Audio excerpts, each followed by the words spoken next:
மீகா 2ஆம் அதிகாரம் 13ஆம் வசனத்தில் வாசிக்கிறோம். தடைகளை நீக்கி போடுகிறவர் அவர்களுக்கு முன்பாக நடந்து போகிறார்.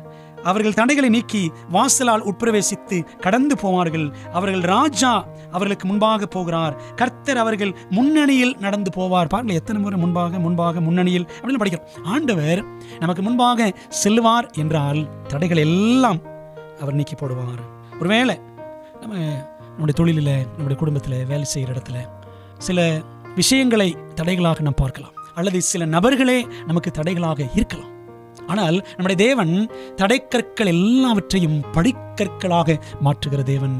God can make all the stumbling stones into stepping stones. தேவன் எல்லாத்தையும் அவர் மாற்ற வல்லவர். ஆனால் என்ன செய்யணும் தெரியுமா? அவர் முன்னாடி போகணும். அவர் முன்னாடி போறேன்னு சொல்றார். நான் உனக்கு முன்னே போய் அப்படின்னு சொல்றார். அவர் முன்னே போவார் என்றால் தடைகளெல்லாம் நீக்கி போடுவார். அவர் முன்னே போகிறார் என்பதை நாம் விசுவாசிக்கிறோம். அவருக்கு நாம் முதலிடம் நம்முடைய வாழ்க்கையிலே கொடுக்க வேண்டும்.